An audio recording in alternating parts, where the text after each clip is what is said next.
Виктор, я еще раз хочу сказать тебе спасибо, что ты отозвался, что ты пришел. И мне интересно видеть твои фильмы, сам погружаться еще раз, хочу понять космос. Ну, мое желание понять космос, оно еще исходит из нашей хакасской традиции, что как бы мы почитаем законы природы. А что такое есть законы природы, конечно, нужно понимать саму истину, а не мифологические представления. У хакасов есть разные способы почитания свойств огня, свойств воды, свойств неба. Ну, это у нас называется там поклонение огню, поклонение воды, и как бы кормят огонь. Ну и в связи с этим у меня возникает вопрос, а что же на самом деле происходит с космосом? И поэтому я, когда начал искать материалы по космогонии, как я пришел к тебе, как наткнулся на твои фильмы-то. В одном из... Я сначала смотрел эфирщиков, то есть как бы интересно, да, они как-то типа интересно подавали материал. Но когда ты сказал, что Земля не притягивает, а отталкивает, меня вот это зацепило. Именно это слово, это выражение. Я подумал, как так? Потому что нам везде говорили, во всех учебниках, что Земля притягивает. Мы привыкли к этому пониманию земного притяжения, а тут вдруг Земля не притягивает. И я потом начал смотреть твои фильмы. Смотрел и начал понимать, что здравый смысл именно у тебя. Потом я понял по эфирщикам, ну как я сейчас понимаю, что у них заблуждение есть по способу воздействия, то есть либо плотно, либо посредством поля. Я начинаю понимать, что поле. Конечно, для меня сейчас не совсем понятно, что есть само поле, как бы эффекты работы поля как бы понятно, а что суть, вот, ну, все равно домысливать надо. Ну и у меня первый вопрос, который связан с пониманием космоса, у меня возникает ощущение, что о космосе сейчас фундаментально, ну, скажем, через тебя, через другие какие-то знания, по сути, известно теперь уже все. То есть понятно, что такое пространство, что такое материя. Вот я хотел бы у тебя спросить, тебе все понятно в космосе? Нет, до мелочей или нет? То, что мы даем, это все понятно. Просто есть очень много теорий и формулировок, которые ведут к заблуждению. Если вот от них не спотыкаться, отбросить всю сторону, если пользовать только достоверный материал, то понятно все о космосе. И все просто. Да, то есть фундаментально человечество дожило до того периода, когда с космосом, ну скажем так, в понимании космоса проблем нет. Нет. У меня следующий вопрос, тогда, ну, уже касательно тебя. Я полагаю, ну, по моим ощущениям, допустим, ты сделал такую работу, я как бы сравниваю на уровне Галилея, допустим, есть, или Коперника, когда они создали, сделали, ну, начали давать информацию, тогда люди были не готовы к восприятию этой информации. Ну, допустим, Галилей сказал, что Земля вертится вокруг Солнца, а по ощущениям уже наоборот, что Солнце ходит вокруг Земли. Ты, по сути, скажем так, подвел черту под все знания и дал полную картину мира. Вот как ты себя ощущаешь в этой роли? Ну, пафоса нет, ну, просто даем вещи. В принципе, часть материала была известна, мы пользуемся фундаментальными позициями. Закон логики – это фундамент, известный много веков. Мы просто ими пользуемся. Сейчас на современном уровне как бы не модно пользоваться законами логики. Дальше были известные позиции, это про взаимодействие гравитационное как на отталкивание, как приталкивание говорил еще Ломоносов. Ну, есть исторические материалы, что это было известно, но эту точку зрения как бы заплевали, она стала не модной, но факт был, что это озвучивалось.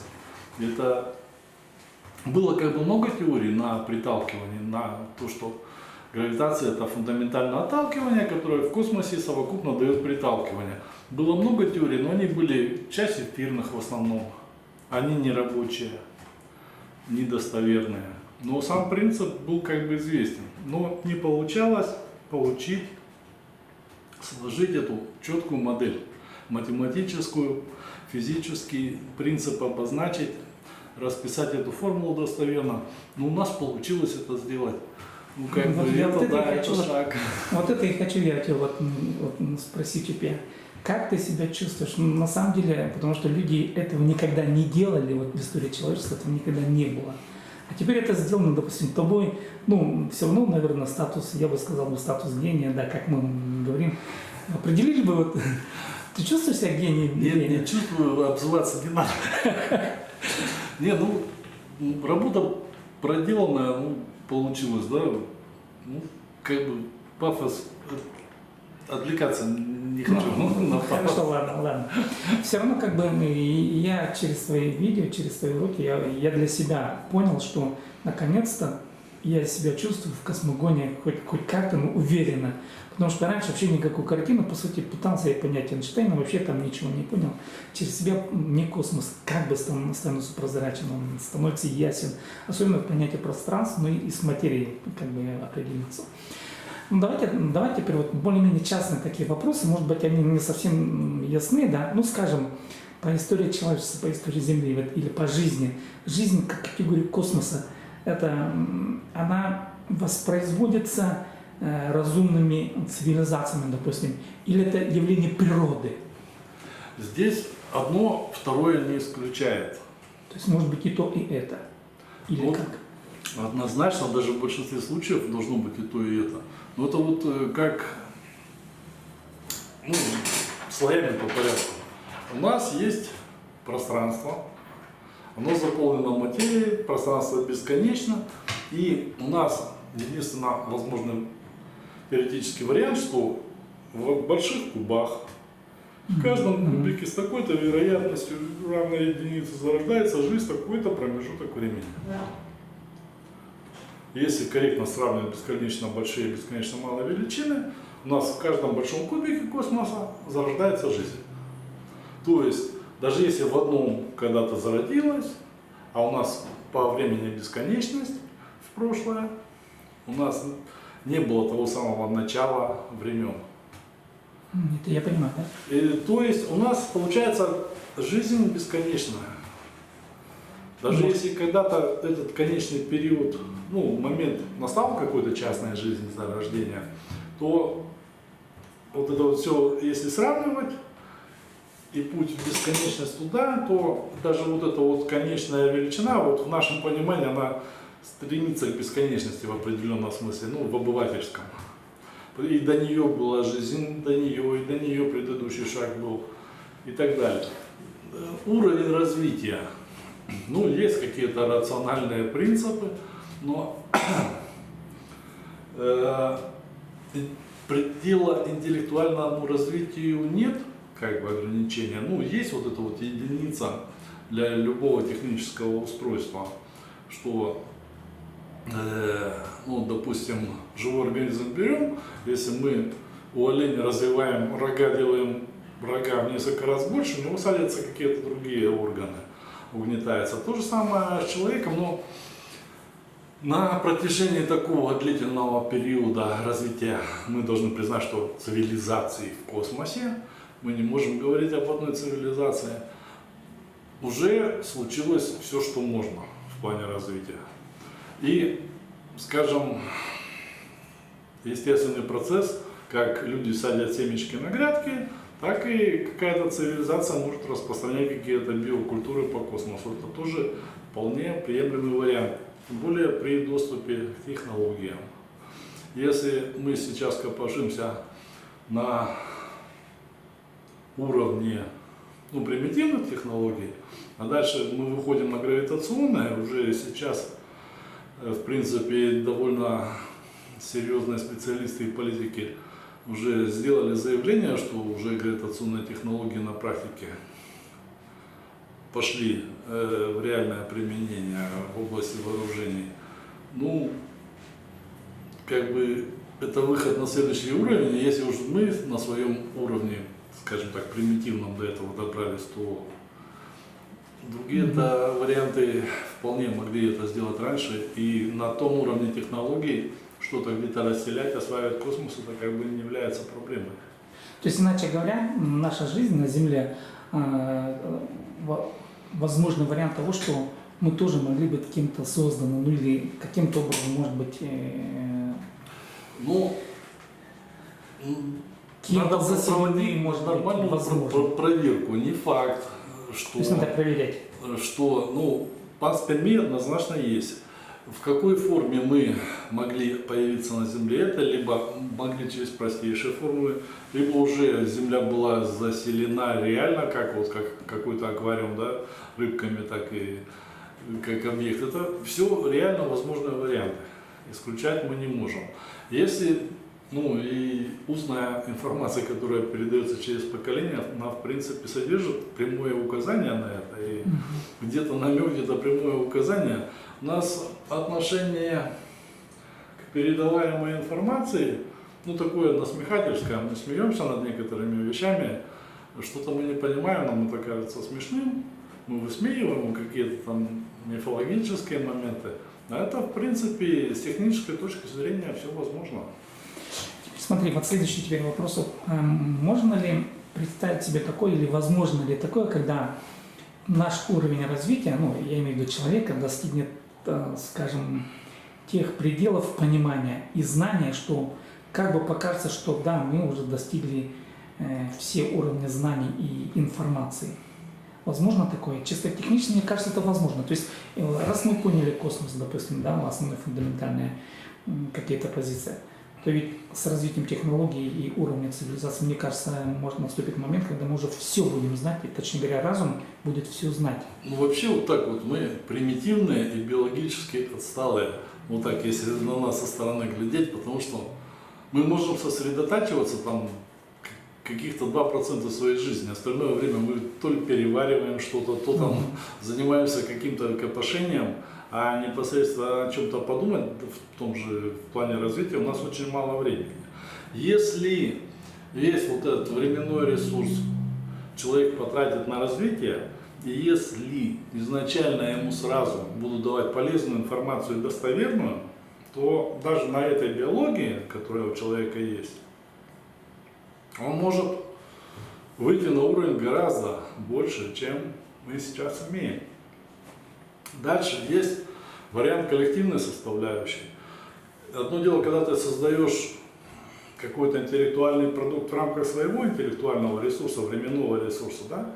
А если ты можешь передавать достигнутый уровень, и человек, который принимает, он будет как бы иметь этот блок, сопоставимый со своим мышлением, то это можно наращивать и в этом плане.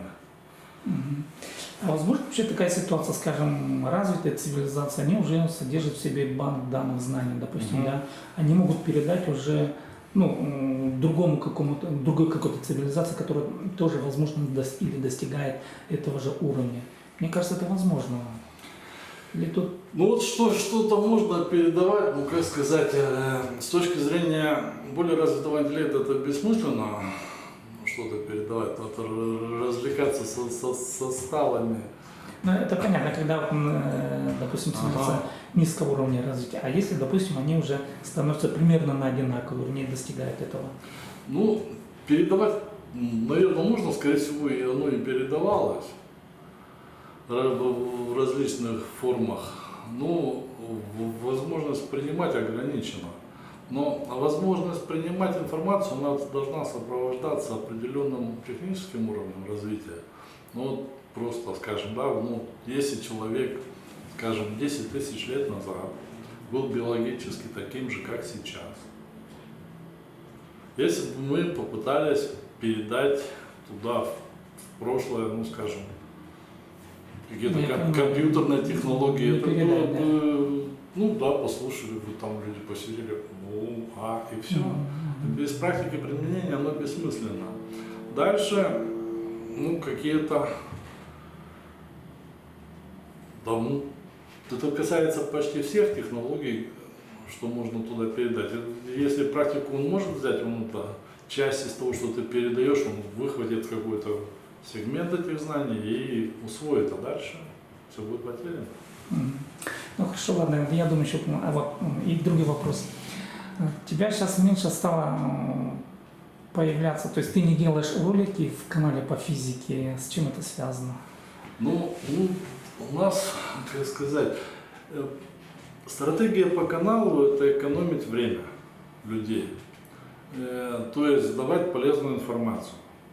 Пересказывать одно и то же не Смысла лишено нет. смысла, но как бы аудитория просит еще материала. Нравятся вот эти беседы, когда человек что-то не понимает, и ты объясняешь.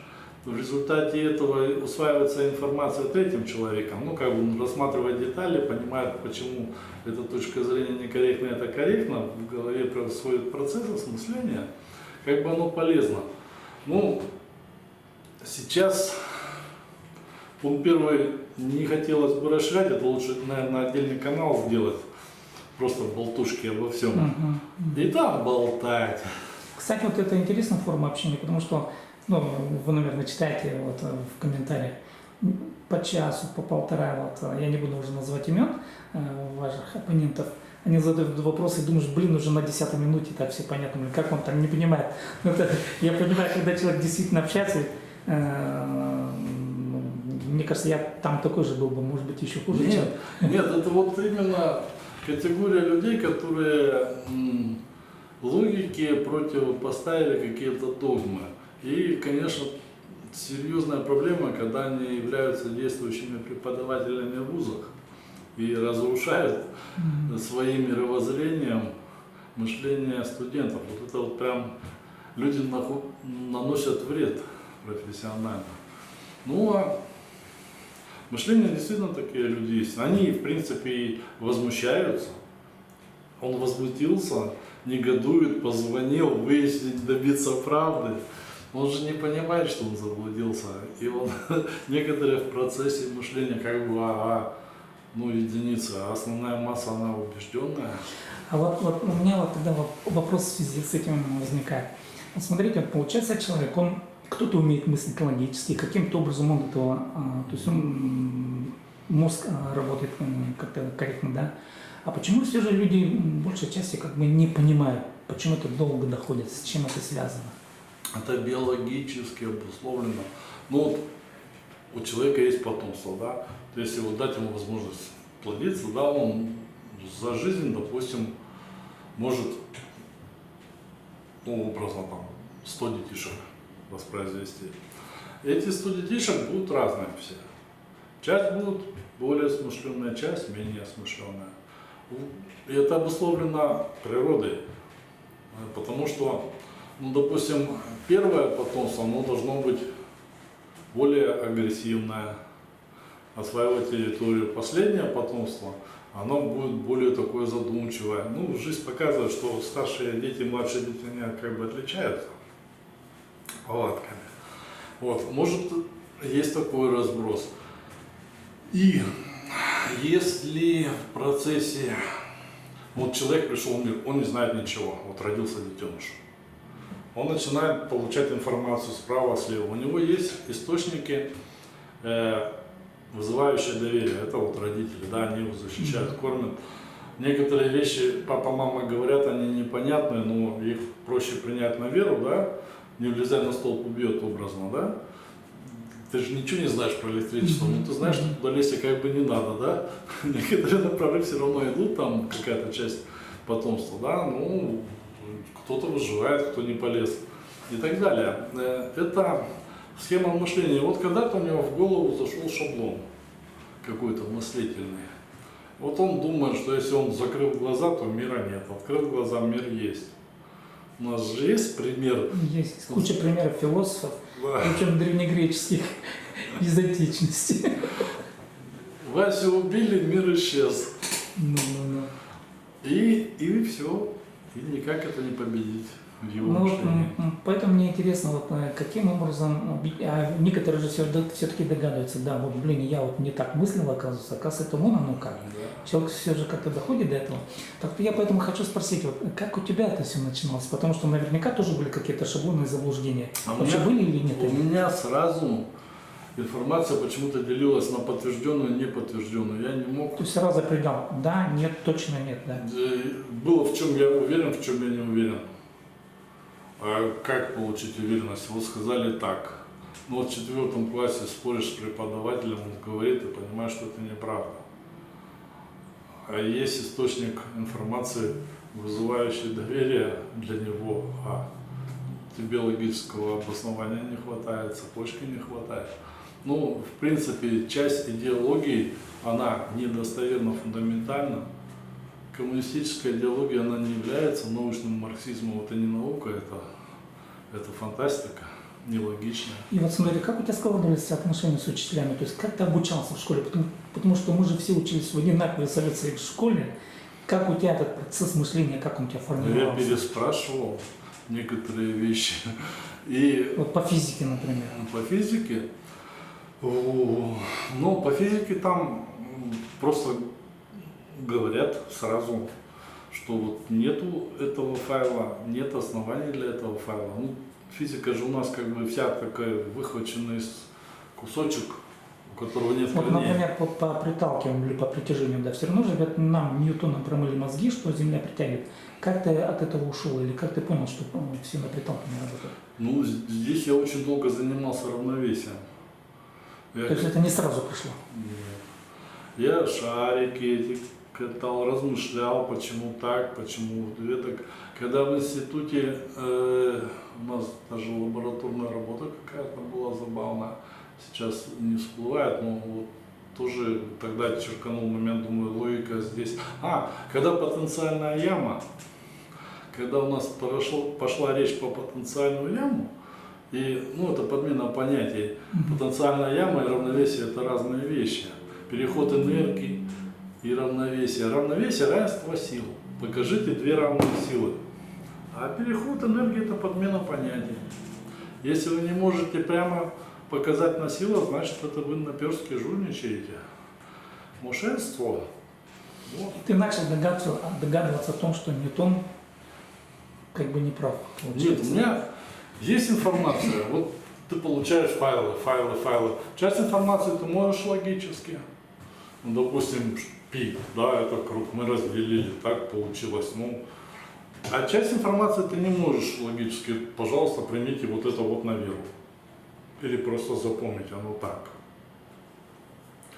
Здесь то, что на веру, оно у меня лежит на одной полке. Лежало. То, что логически сходится, пожалуйста. И у тебя вот окончательно к какому примерно году сформировались все твои представления, которые ты сейчас имеешь? Я не знаю, но уже это давно. Ну, сколько лет было примерно? Ну, самый большой массив информации, когда вот, ну, совсем наивно ничего не понимаешь, а потом раз и начали пазлики складываться, это, наверное, уже в районе там образно 12-13 лет. Вот так, оно там в голове, тых, да, это так, может быть, это не так. Вот тогда, а дальше уже там подробности.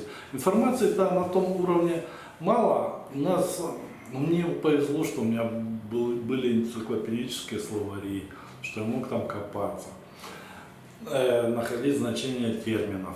В те времена, это вот старые учебники, ну, старые словари, они советские, они были перегружены идеологией коммунистической, но технические разделы в них были в общей массе корректные и достоверные.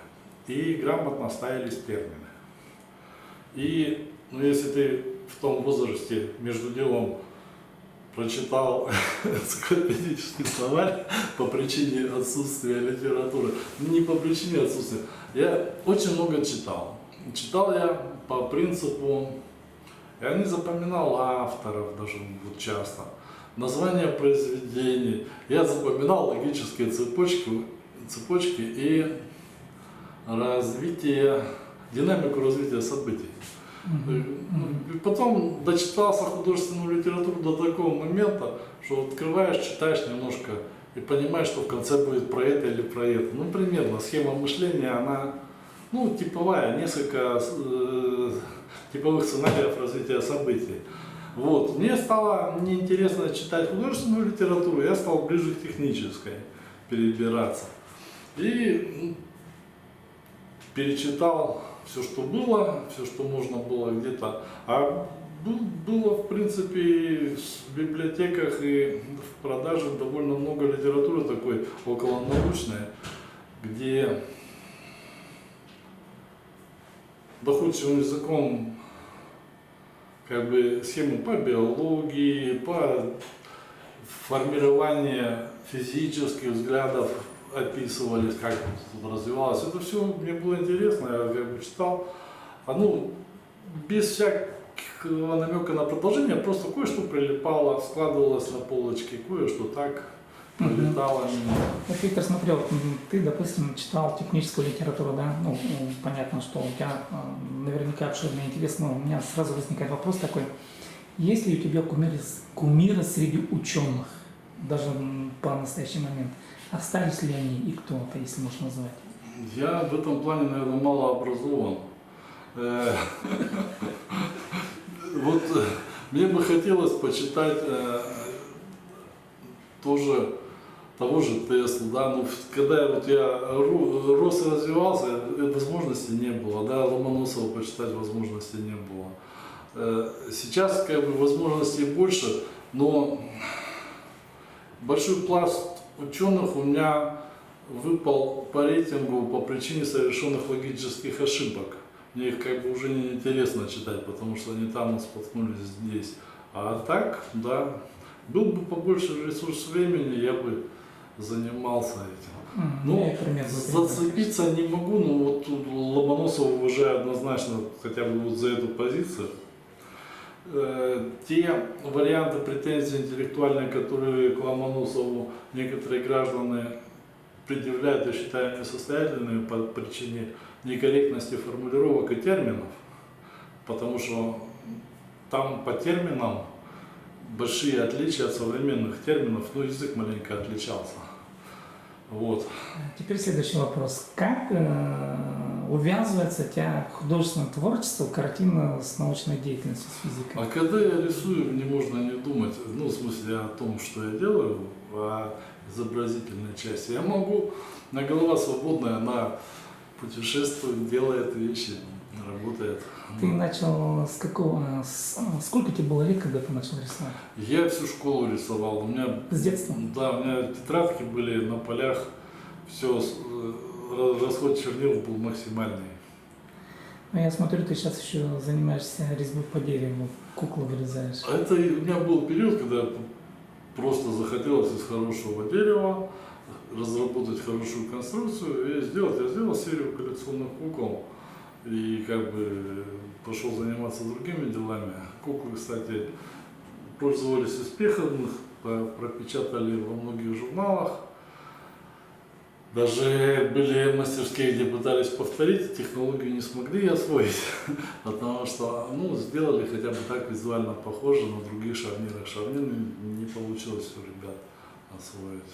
Почему? С чем это связано?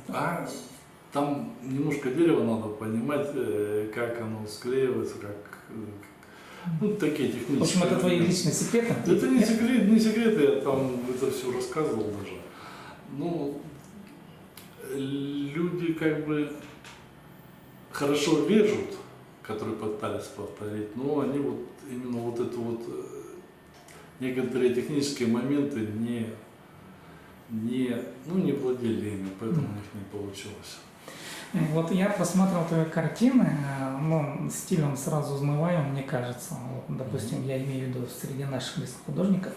Если тебя поставить и других художников, да, можно узнать, тебя сразу сходу видно, кто да, это Катюшка может только так рисовать.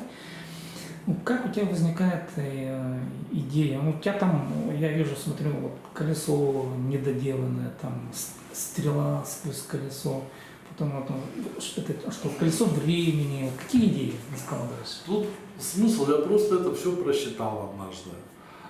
Как сказать, как стать успешным художником?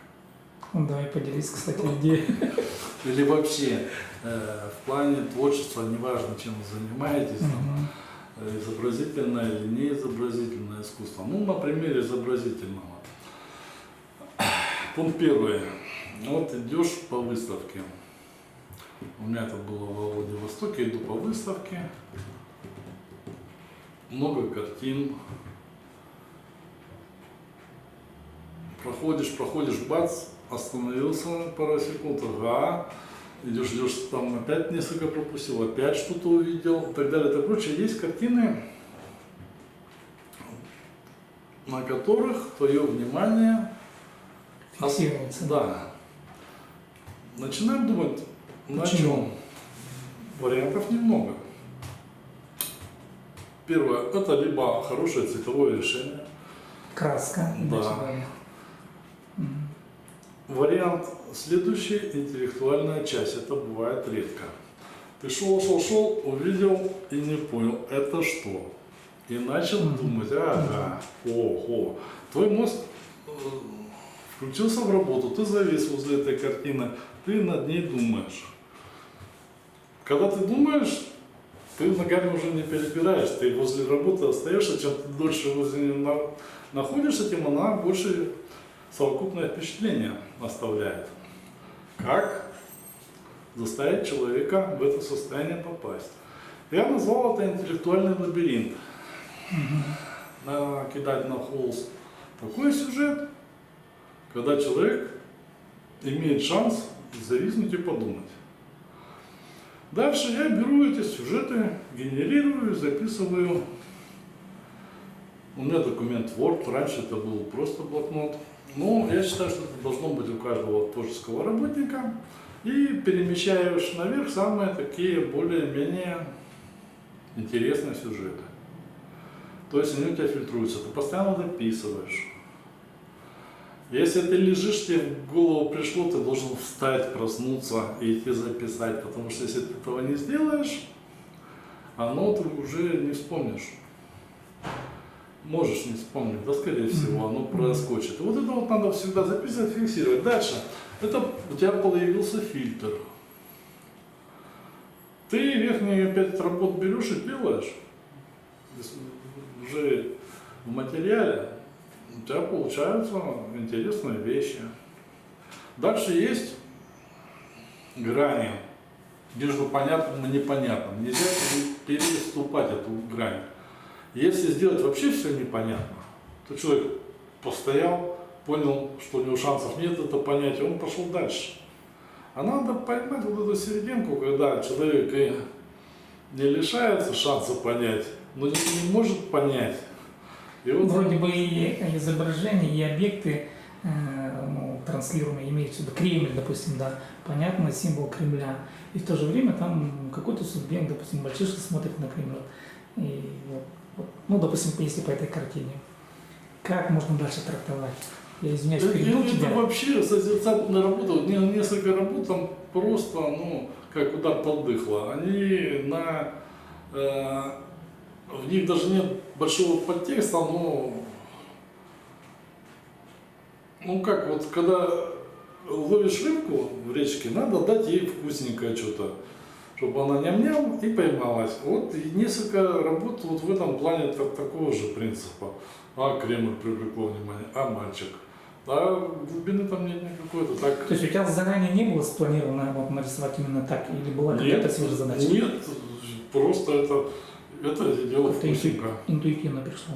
Ну, наверное. Может быть. Ну, это мне вот захотелось, вот как некоторые, вот я на таких работах просто отдыхаю. Но все равно же у тебя концептуально, допустим, должна быть идея живописи, я имею в виду, идея краски, она же должна как-то выглядеть. Ну, я сейчас, к примеру, допустим, меня сильно удивляли в молодости работы Сальвадора Дали.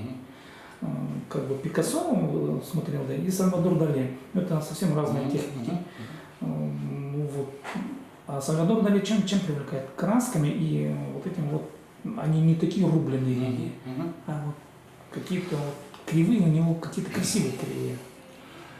Там тоже вот это вот, ну... И идея какая-то такая идея, вот, и не понимаю, зачем это, вот, допустим, да, и смотришь, Вот пытаешься разгадать. Это, наверное, тоже лабиринт, когда ты как бы не лишаешься шанса понять про что, но оно тебе как бы сразу не дается, и ты что-то там пытаешься найти. Но в то же время это намазано все медом в плане цвета и в плане таких вещей, которые вот часы, потекли, капельки. Ну это для человека как тоже удача какие поддыхла. Они и смотрят сладенько. Вот я, например, смотрю вот на портрет, я бы сказал, наверное, индейца. Там индейец нарисован. А я смотрю, в подписи там сагаец какой-то. Ага. Как это увязывается? Вот хакас и индеец, вот это каков Ну, символ? Ну, по материнской линии у хакасов есть индейская кровь. Ну, Где-то далеко там 10 тысяч лет назад, наверное. а 10 тысяч, 5 Не тысяч, важно, это вообще допустим, да, это недалеко. как бы не Вот важно. несколько тысяч, что такое? Ну, 25 лет это поколение, да? Мгм. 1 век это 4 поколения. Ну что, это рядом. С человеком ничего не случилось. По земному шару ну, народы ходили взад-вперед, вправо-влево. Ну, Так, а в чем идея картины-то заключалась? Ну, допустим, я предположил бы, может быть, хотелось, наверное, нарисовать портрет похожий, потому что вот я как Ну. рассуждаю, в других картинах вроде как символы, да, а здесь нужна прорисовка лица, допустим, более точная. Ну, Что являлось ну, ей? сидел Саша, было освещение, такой подумал, а у меня это вот как раз есть индийская головной убор с перьями. Я такой, Саша, говорю, наверное, надо тебе так нарисовать. И нарисовал все. Ты его посадил прямо с этими перьями. Ясно. Ну, такое моментальное желание и исполнение. Все, больше там никаких смыслов нет. Ну, попытался как бы по цвету сделать привлекательное расположение. Есть такие хитрушки небольшие по восприятию современного человека в плане композиции. У нас сейчас восприятие визуально отличается от восприятия людей, допустим, 1000 лет назад. Потому что мы отформатированы во многом телевизионными экранами, фотоизображениями и так далее. И есть вот эти принципы подачи объектов в кадре. Вот они современные, они в принципе фото обучающих материалах даются, они отличаются от обучающих материалов по живописи. Ну, как бы ядро молодежи по восприятию ближе к фотовосприятию. Ну, тоже пользую иногда эту технику в изобразительном искусстве. У тебя есть художники, вот, чьим принципам ты, возможно, следовал или отталкивался от кого-то? Любимые художники, может быть? То Кого мне почитаешь? нравится, мне нравятся всякие там Лукасы, Хранахи, Босхи, Питеры Брейгели, ну, вся такая старая европейская. Принцип в чем заключается? Художники, у которых есть свой почерк. Вот если посадить 100 художников, положить перед ними какой-то одинаковый предмет, чтобы они его написали за 5 минут или написали за месяц. Вот то, что они напишут за 5 минут, оно будет больше отличаться, чем то, что они напишут за месяц. За месяц они протюкают это все, как бы больше времени потратят, оно будет больше похоже на фотографию.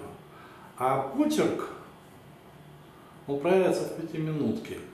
И если заметить вот это вот отличие между первым объектом и вторым, ну, месячным и 5-минуткой, и попытаться гиперболизировать, подчеркнуть, выявить как бы, и начать принудительно это добавлять в свои работы, это будет твой почерк гиперболизированный.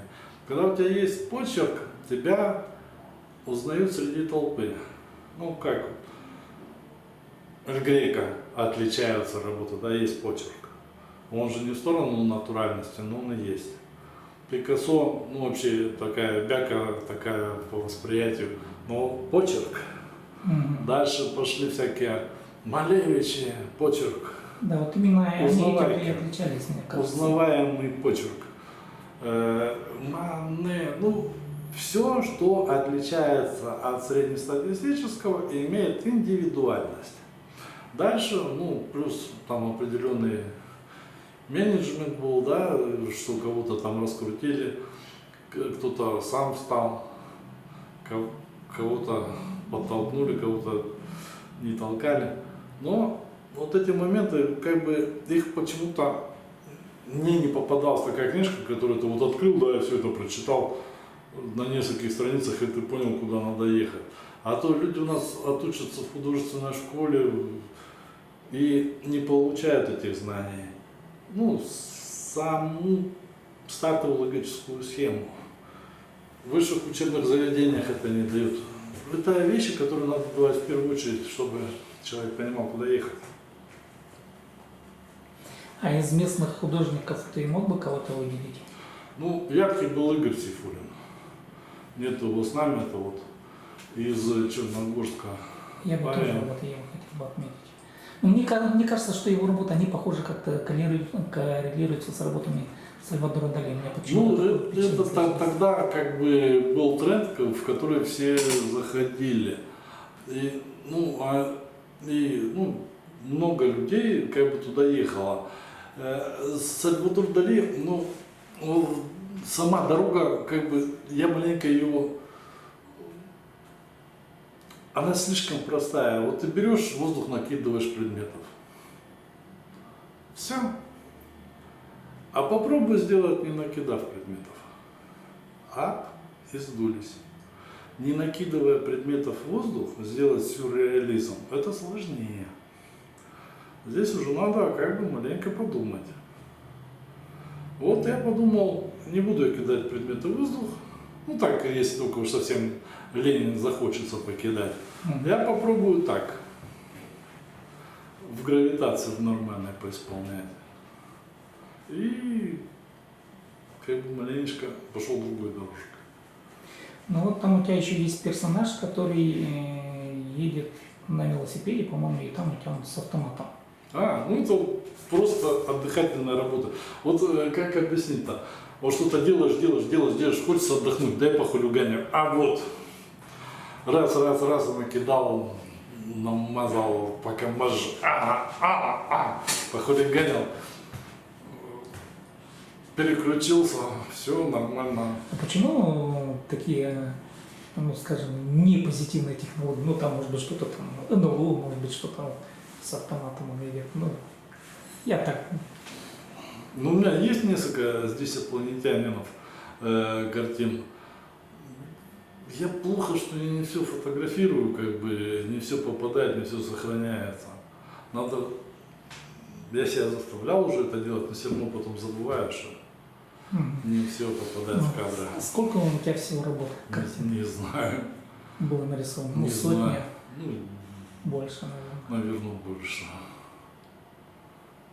В интернете не все работы есть. Не все. Иногда там что-нибудь всплывет, вот точно было. Ну давай я пока на сегодня как бы вопросы закончу, потому что у тебя время свое личное. И еще раз хочу поблагодарить, спасибо, что пришел. Спасибо. Мне очень интересно было видеть твою работу и вообще с тобой общаться. Ладно, удачи тебе.